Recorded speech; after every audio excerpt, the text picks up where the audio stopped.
ఇది ఆ మహనీయుడి గాథ. ప్రపంచంలో శక్తిమంతులైన నేతలలో ఒకరైన వారి గాథ. ఇది ఆ రాజనీతిజ్ఞుడి గాథ.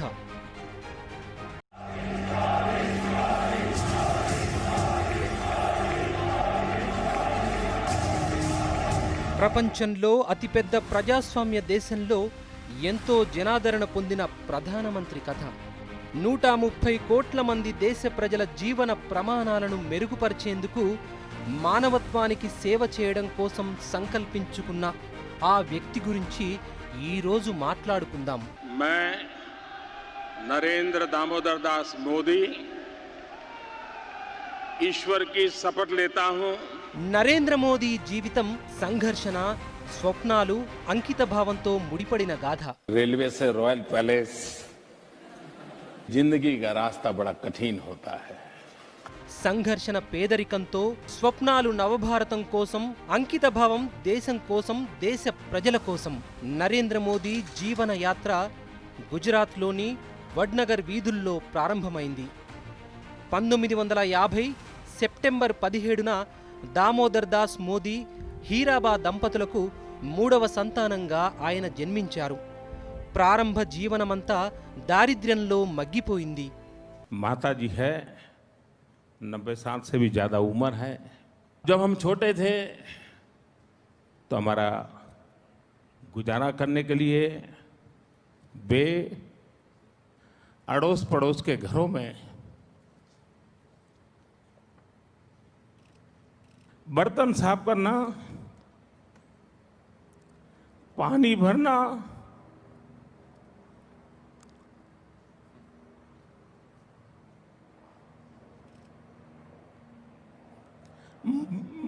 मजदूरी कर रहा. आप कल्पना कर सकते हैं कि एक मां ने अपने बच्चों को बड़ा करने के लिए कितना कष्ट उठाया होगा.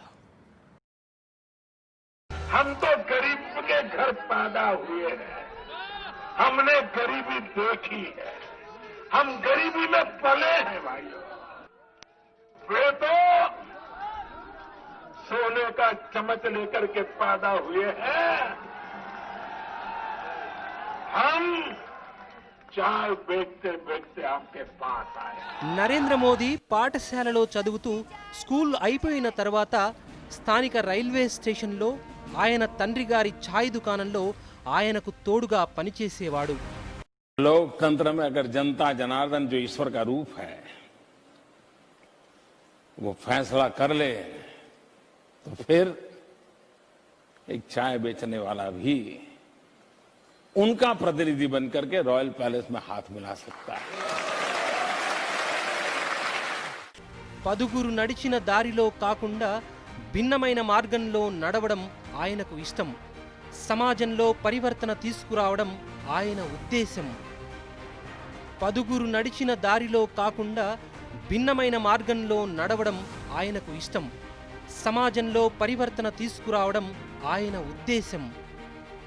ఈ సమాజం, ఈ వ్యవస్థల కారణంగా కష్ట నష్టాలకు గురైన వారి బాధలు తొలగించాలన్నది ఆయన ఆకాంక్ష.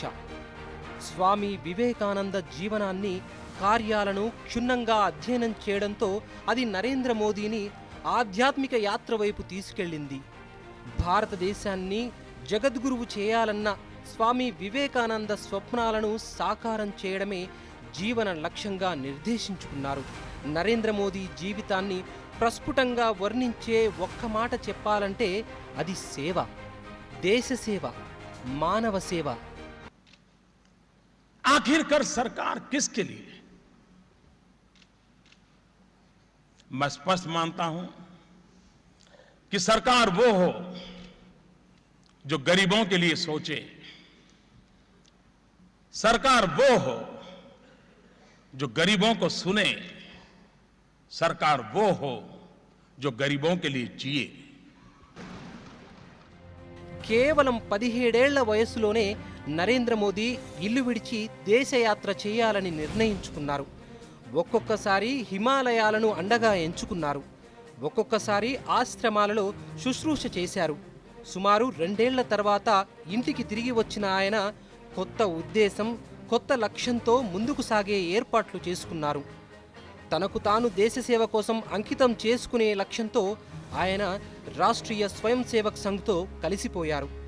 1973లో గుజరాత్లో జరిగిన నవనిర్మాణ ఉద్యమంలో నరేంద్ర మోదీ ప్రధాన పాత్ర వహించారు.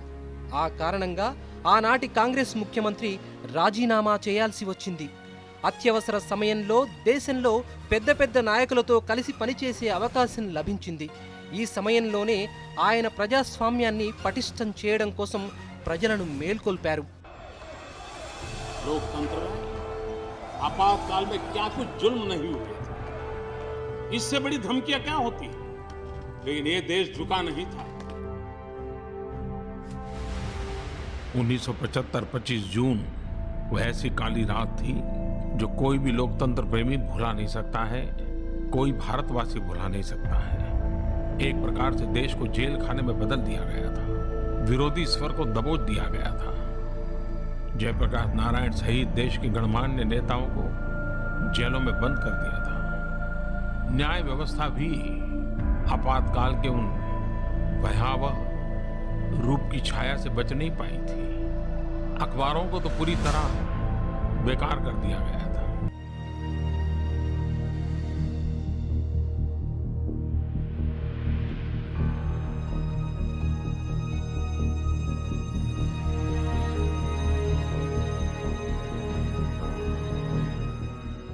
Eternal vigilance is the price of liberty. लोकतंत्र के प्रति नित्य जागरूकता जरूरी होती है और इसलिए लोकतंत्र को आघात करने वाली बातों को भी स्मरण करना होता है और लोकतंत्र की अच्छी बातों की दिशा में आगे बढ़ना होता है। 1987లో భారతీయ జనతా పార్టీతో కలిసి పనిచేయాలని ఆయనకు ఆదేశం అందింది. ఇది ఆయన జీవన యాత్రలో ఒక చిన్న మలుపు మాత్రమే. బీజేపీని సంస్థాయుతంగా పటిష్టం చేసిన నైపుణ్యం గల వ్యక్తి నుంచి పరిపాలన విషయంలో కూడా అద్భుతమైన నేతగా రూపొందిన నరేంద్ర మోదీ చరిత్ర ధైర్య సాహసాల దృఢ సంకల్పాల గాథ.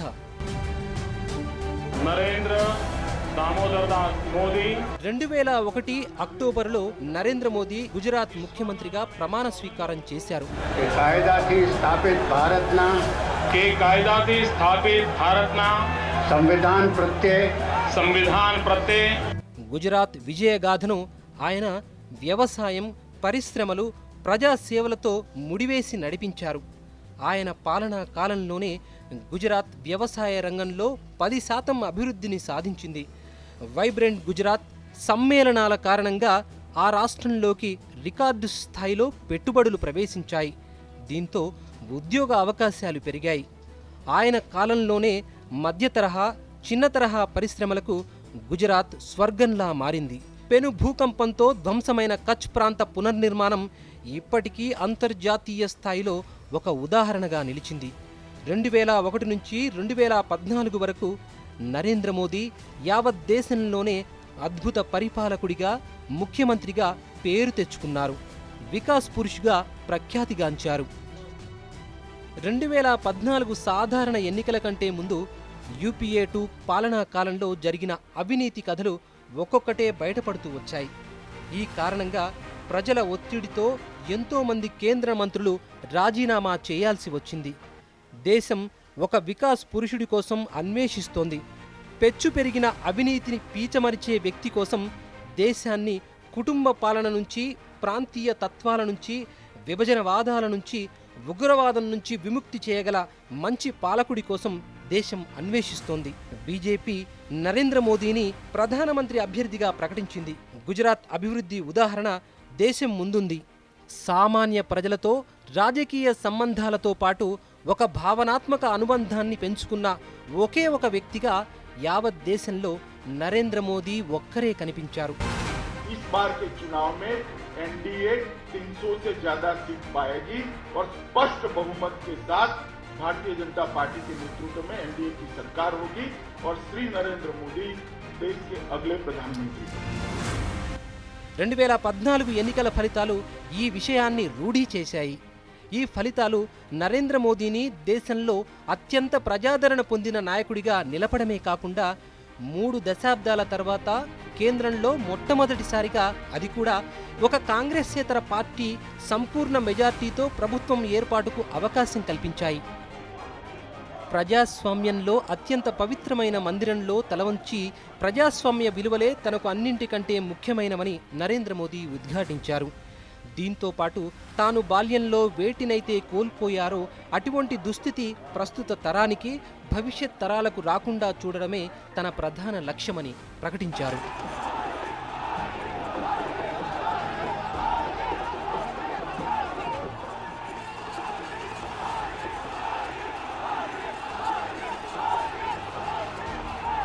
ప్రజాస్వామ్యంలో అత్యంత పవిత్రమైన మందిరంలో తలవంచి ప్రజాస్వామ్య విలువలే తనకు అన్నింటికంటే ముఖ్యమైనవని నరేంద్ర మోదీ ఉద్ఘాటించారు.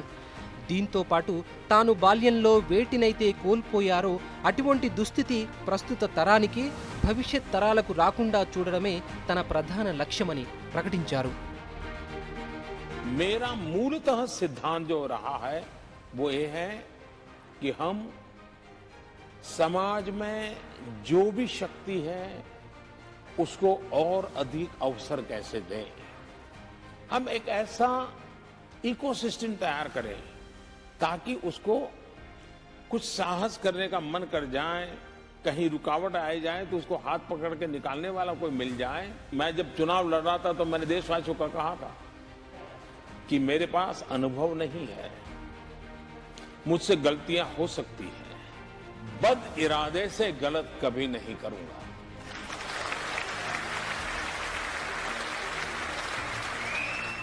మ్యాక్సిమం గవర్నెన్స్, మినిమం గవర్నమెంట్ అనే సూక్తిని నమ్మే నరేంద్ర మోదీ సబ్కా సాత్, సబ్కా వికాస్ ఔర్ సబ్కా విశ్వాస్ అంటే అందరితో కలిసి అందరి ప్రగతి కోసం అందరి నమ్మకంతో పాలన సాగించడమనే దానిని సుపరిపాలనకు ప్రాతిపదికగా ఆయన స్వీకరించారు. ఒకవైపు రాజకీయ విశ్లేషకులు ప్రధానమంత్రి నరేంద్ర మోదీకి లభించిన బ్రహ్మాండమైన మెజార్టీకి సంబంధించి ఇంకా సమీక్షలు కొనసాగిస్తూ ఉండగానే మరోవైపు ప్రధానమంత్రి మోదీ మనసులో మరిన్ని ఆలోచనలు చెలరేగాయి. నవభారత లక్ష్యాన్ని మరింత ముందుకు తీసుకువెళ్లే విషయం కావచ్చు, 70 ఏళ్లుగా అపరిష్కృతంగా పడి ఉన్న సమస్యలను పరిష్కరించే సాహసం కావచ్చు, మోదీ ఉంటే ఏదైనా సాధ్యమే అనే విషయాన్ని ఆయన నిరూపించారు. ప్రజాస్వామ్యం, భౌగోళిక స్వరూపం రెండూ లాభదాయకాలే అని భావించే నరేంద్ర మోదీ దృఢ సంకల్పం, సరైన మార్గం ఎంచుకుంటే ప్రగతి వేగవంతం కావడమే కాదు, అభివృద్ధి పరిమాణం కూడా ఎన్నో రెట్లు పెరుగుతుందని నిరూపించారు.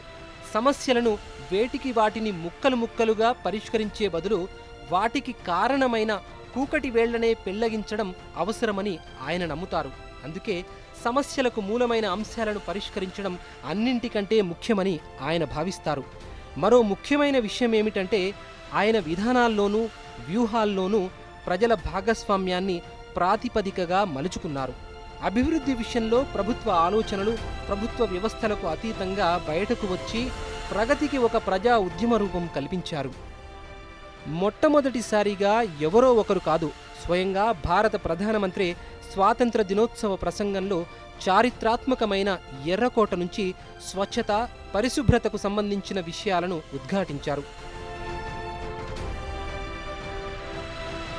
अगर हम सपने लेकर के चलते हैं तो सपने पूरे भी होते हैं. अगर 125 करोड़ देशवासी तय कर लें, गंदगी का नामो निशान नहीं रहने देंगे.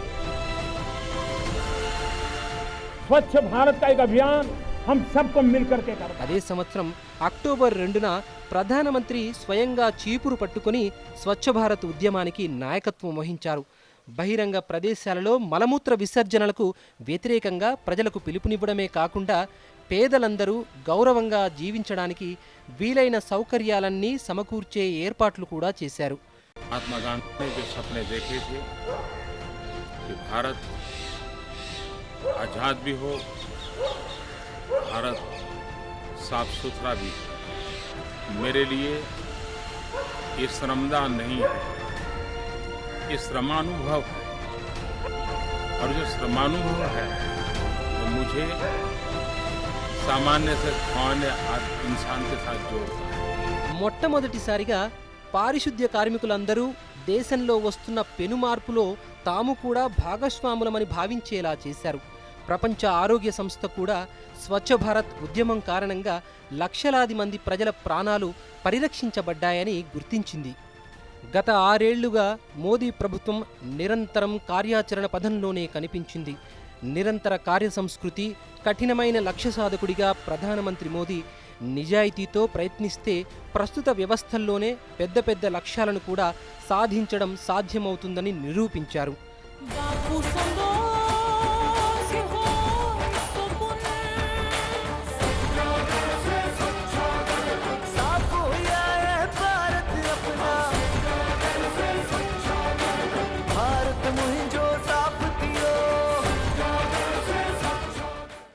ఆరేళ్లలో 150 కంటే ఎక్కువ కార్యక్రమాలు, ప్రణాళికలు అమలుకు నోచుకున్నాయి.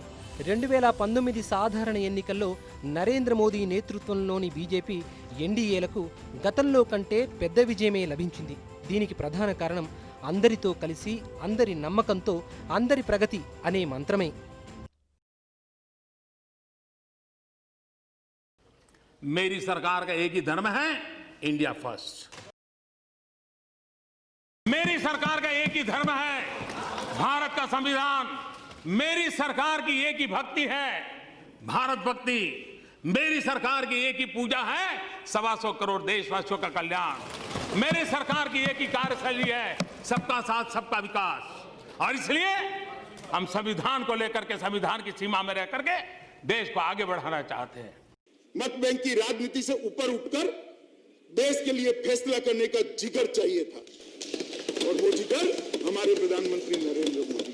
370వ అధికరణాన్ని తొలగించేందుకు పార్లమెంటు ఆమోదం లభించడానికి ముందు బహుశా ఎవరూ కూడా దేశ నాయకత్వం ఇటువంటి నిర్ణయం తీసుకుంటుందని ఊహించి ఉండరు. आर्टिकल 370 और 35A ने जम्मू कश्मीर को अलगाववाद, आतंकवाद, परिवारवाद और व्यवस्थाओं में बड़े पैमाने पर फैले भ्रष्टाचार के अलावा कुछ नहीं दिया।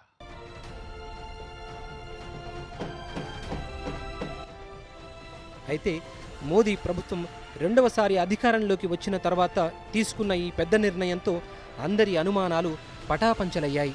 ఆ తర్వాత ప్రతి ఒక్కరూ మోదీ ఉంటే ఏదైనా సాధ్యమే అని అనడం ప్రారంభించారు. 3 తలాక్ వంటి దురాచారం నుంచి ముస్లిం మహిళలకు విముక్తి కల్పించడం మొదలుకొని मेरी मुसलमान बहन, उसका क्या गुनाह? कोई ऐसे ही टेलीफोन पर 3 तलाक बोल दे और उसकी जिंदगी तबाह हो जाए?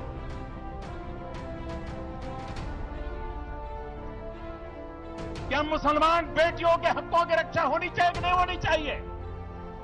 क्या मुसलमान माताओं बहनों को रक्षा मिलनी चाहिए कि नहीं मिलनी चाहिए? क्या मुसलमान बहनों को समानता का अधिकार मिलना चाहिए कि नहीं मिलना चाहिए? జమ్మూ కశ్మీర్లో మహిళలకు వ్యతిరేకంగా ఉన్న ఆర్టికల్ 35ఏను తొలగించేటటువంటి నిర్ణయాలతో మోదీ ప్రభుత్వం రెండో హయాం ప్రారంభమైంది. राम काज किनु बिनु मोहि कहां बिसरा।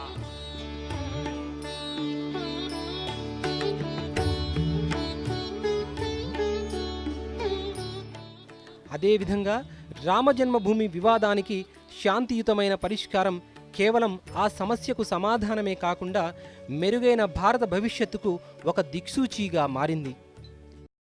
ये मंदिर करोड़ों करोड़ लोगों की सामूहिक संकल्प शक्ति का भी प्रतीक बनेगा। ये मंदिर आने वाली पीढ़ियों को आस्था, श्रद्धा और संकल्प की प्रेरणा देता रहेगा। తీవ్రవాదంపై విరుచుకుపడ్డం కావచ్చు, లేదా నక్సలిజానికి కళ్ళెం వేయడం కావచ్చు, గత 3-4 దశాబ్దాల కంటే ఎక్కువగా ఈ 6 ఏళ్ల కాలంలో ఎంతో పని జరిగింది. గత 3 దశాబ్దాలతో పోలిస్తే ఈశాన్య భారతంలో ఎంతో ప్రశాంతత నెలకొంది. నక్సలైట్లు కేవలం కొద్ది ప్రాంతాలకే పరిమితమయ్యారు.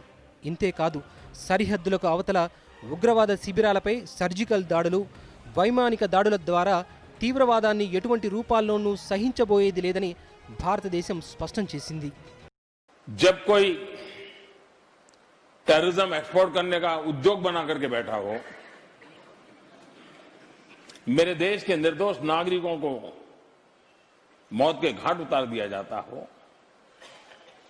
युद्ध लड़ने की ताकत नहीं है, पीठ पर वार करने के प्रयास होते हो, तो ये मोदी है,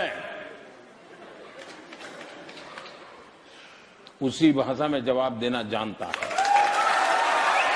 అంతేకాదు ఉత్తర భారత సరిహద్దుల్లో లద్దాఖ్ ప్రాంతంలో చైనా సైనికులు చేసిన దాడులను భారత జవాన్లు తిప్పికొట్టడమే కాదు, భారతదేశంపై కన్నెత్తి చూసినా చాలు ఎంత నష్టపోవాల్సి వస్తుందో అర్థమయ్యేలా చేశారు. ప్రధానమంత్రి సైన్యానికి స్వేచ్ఛనివ్వడమే కాదు, స్వయంగా సరిహద్దు ప్రాంతాలకు వెళ్లి వారి ధైర్య సాహసాలను ఇనుమడింపజేశారు.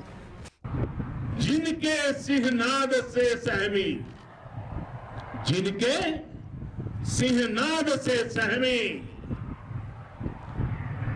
धरती रही अभी तक डोल.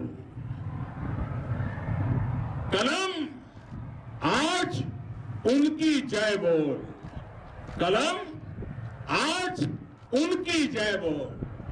भारत माता की, भारत माता की, वंदे वंदे. ప్రధానమంత్రి నరేంద్ర మోదీ నేతృత్వంలో భారతదేశం ఎంతో వేగంగా పేదరిక నిర్మూలనకు పాటుపడుతోందన్న సంగతిని వివిధ అంతర్రాష్ట్రీయ సంస్థలు కూడా గుర్తించాయి.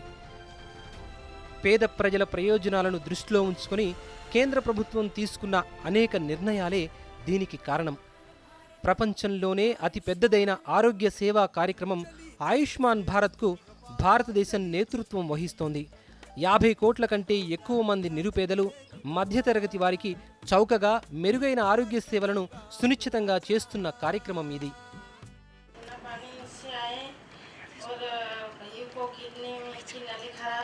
वो ठीक हुआ, काम अच्छा हुआ, अच्छा हो, संतोष है, संतोष. तुम खुश हो एकदम. पढ़ाई करोगे, खेलोगे, बहुत खेलोगे, हैं? हैं? కరోనా కాలంలో ప్రధానమంత్రి గరీబ్ కళ్యాణ్ యోజన ద్వారా 80 కోట్ల కంటే ఎక్కువ మందికి ఉచితంగా రేషన్ సామాగ్రిని అందచేయడం కావచ్చు, లేదా నిరుపేదలు, రైతులు, కార్మికులు, మహిళలకు ఇతర మాధ్యమాల ద్వారా ఆర్థిక సహాయం అందించడం కావచ్చు, లేదా ఉపాధి అవకాశాలకు సంబంధించిన నిర్ణయాలు కావచ్చు.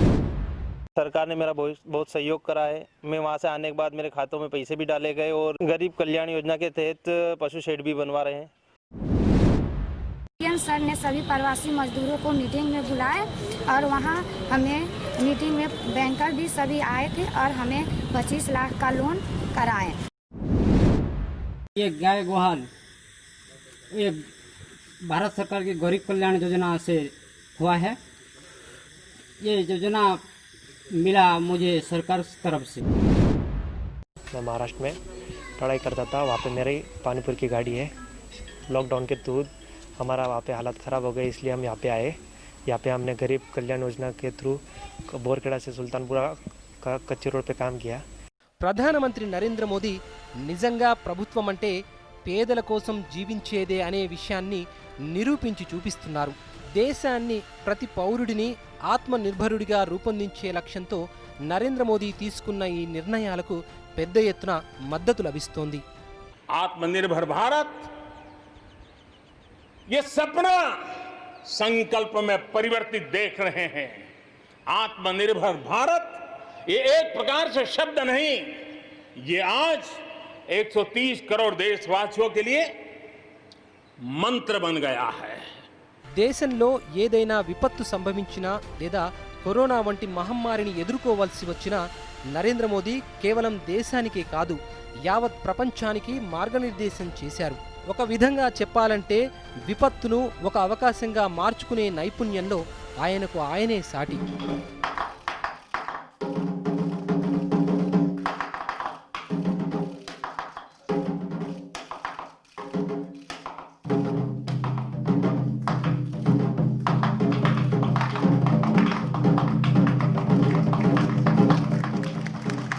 నరేంద్ర మోదీ విదేశీ విధానాల కారణంగా అతిపెద్ద ప్రజాస్వామిక దేశమైన భారతదేశ శక్తి సామర్థ్యాలు, దాని పాత్ర యావత్ ప్రపంచం గుర్తించింది. నరేంద్ర మోదీ ప్రధానమంత్రిగా బాధ్యతలు స్వీకరించిన తర్వాత ఐక్యరాజ్య సమితి, బ్రిక్స్, సార్క్, G20 సమ్మేళనంలో పాల్గొన్నారు. ఈ సమ్మేళనాలలో ప్రపంచ దేశాలకు సంబంధించిన ఆర్థిక, రాజకీయ అంశాలపై భారతదేశపు ఆలోచనలను, భావాలను అందరూ ఎంతో ప్రశంసించారు. అంతర్జాతీయ యోగా దినోత్సవాన్ని నిర్వహించాలన్న నరేంద్ర మోదీ విజ్ఞప్తికి ఐక్యరాజ్య సమితిలో గతంలో ఎన్నో ఏళ్లుగా ఏ తీర్మానానికి లభించనంత మద్దతు లభించింది. నరేంద్ర మోదీకి సౌదీ అరేబియా సర్వోన్నత పౌర పురస్కారం లభించింది.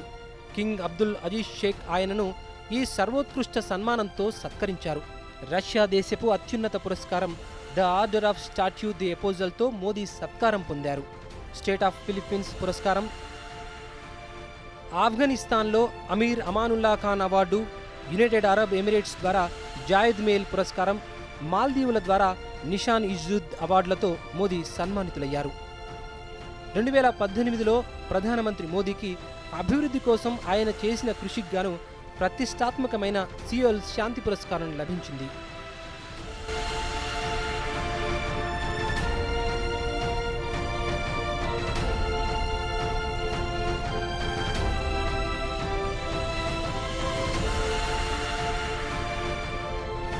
పేదల మధ్య ఉండడం, వారితో ఆనందాన్ని పంచుకోవడం, వారి కష్టాలను దూరం చేయడం నరేంద్ర మోదీ లక్ష్యం.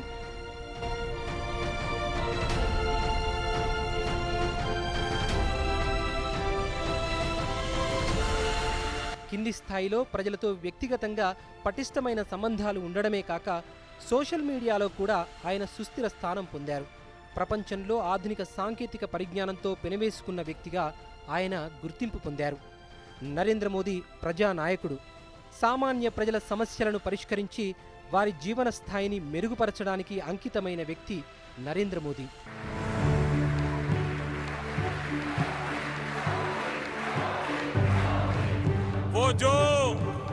वो जो मुश्किलों का अंबार है, वो जो मुश्किलों का अंबार है, वही तो मेरे हौसलों की मीनार है।